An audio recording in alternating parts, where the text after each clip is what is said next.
Rand Paul tells Trump what he needs to hear before he will endorse Donald Trump. Want to know what you guys think of this? Is Rand Paul the last man standing? Is he holding out?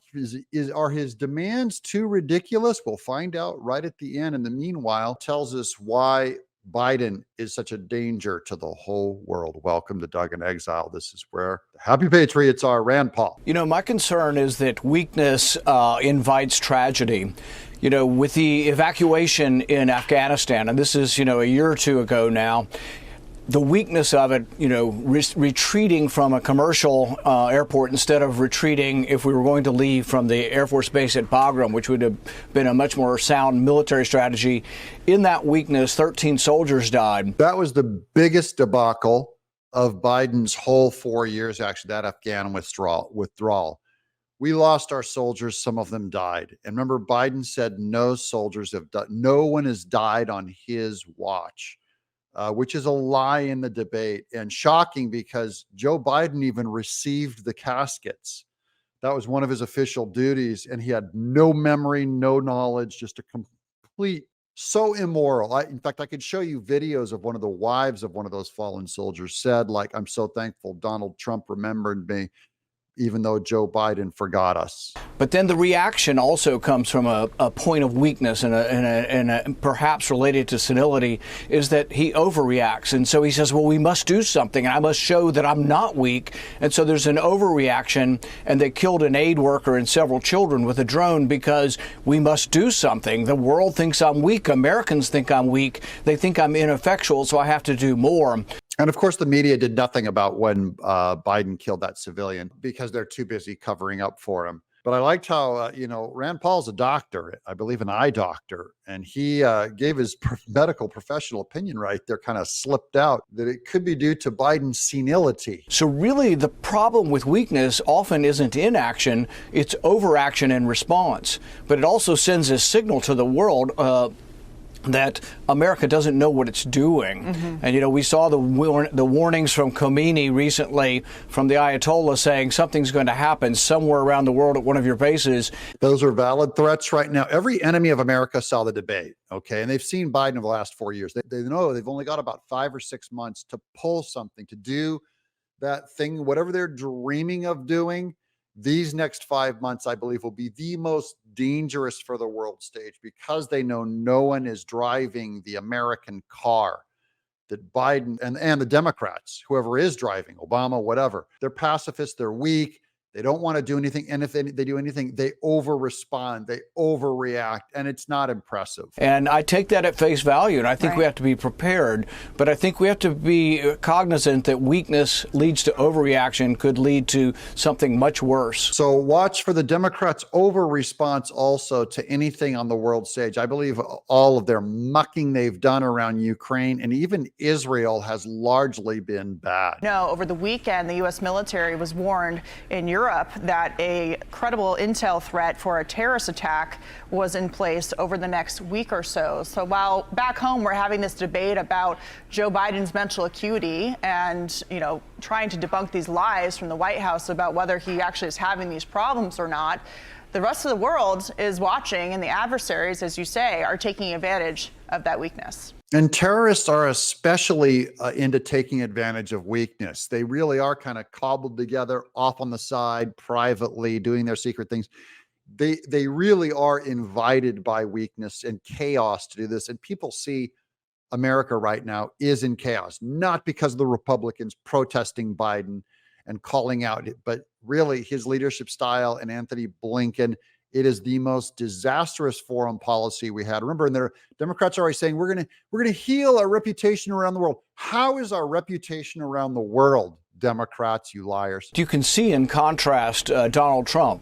Donald Trump, probably like very few other leaders, projects strength. He sometimes is bombastic, but nobody believes that he will sit idly by. But interestingly, and I've been around him when we were attacked, we had a drone shot down by the Iranians, and around him were many other people like, we've got to do something. We must bomb Tehran. We must invade Iran. Now, this is a counterexample to how Biden does things. Rand Paul was there when Trump got it, when when he saw him in action, and even the people around him were saying, overreact, overreact, overreact.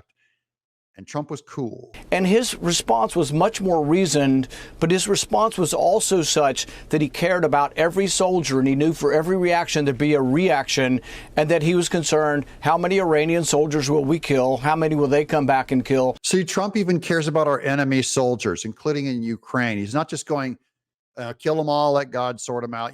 That's the reputation of him being callous. And the press has been lying to you. Trump has a huge heart. There's something very wise about him. I remember even when he talked about Russia versus Ukraine, he said the sheer body count on both sides infuriate him. You don't hear Democrats talk about their being upset about Russian soldiers falling.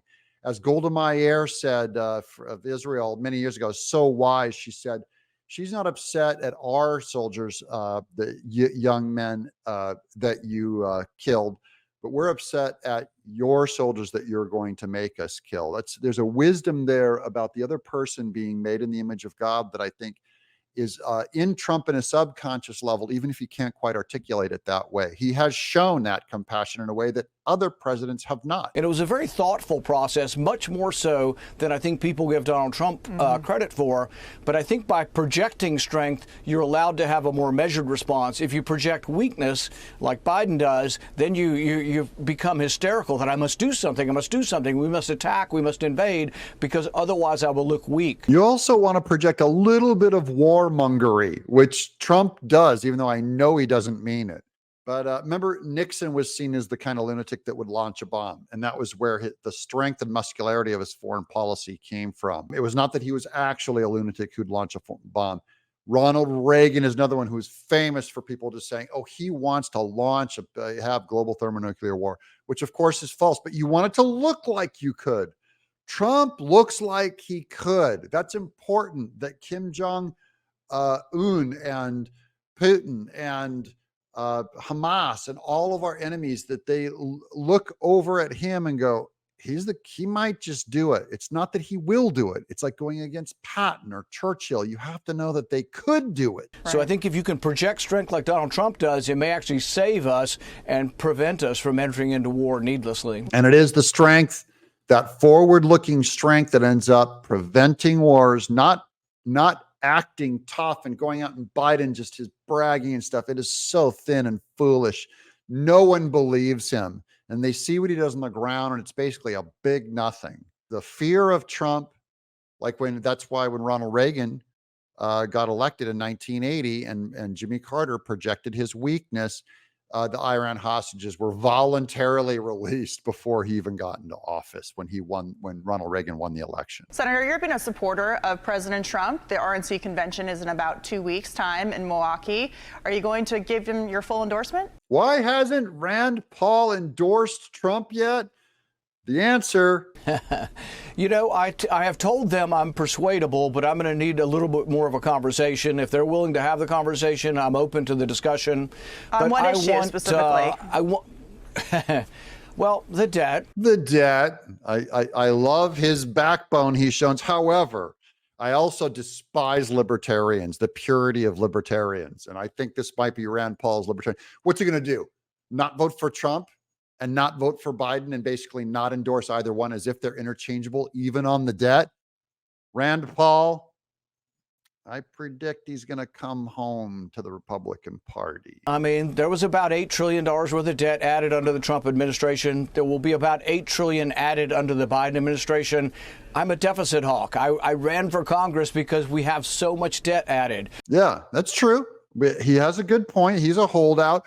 But this is part of the dissent on the right side of the Republican Party against Trump. You have the left side, the rhinos or whatever.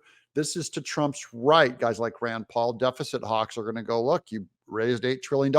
It's true. You still need to get on board because the country is about to burn to the ground. And so we have to do a better job on draining the swamp. The FDA under Trump with Scott Gottlieb, he went right out the revolving door back over to Pfizer, right, and then began suppressing speech on Twitter. So there are some things I would like help with the COVID investigation. And Trump is kind of in trouble on that one because he did operation, was it Fast Forward or Warp Speed, to get the vaccine pushed through. This is where, again, people on his right. I don't know how much Trump wants. I know Trump wants to investigate Fauci, I hope. And if Donald Trump is willing to say, when I am elected, I'm going to release all of the information for the presidency for my investigation, that would go a long way towards getting me. Okay, Trump, get that done. Let's get Rand Paul on board before the convention. It'll be big news and we'll cover it if he does. I'm Doug in Exile.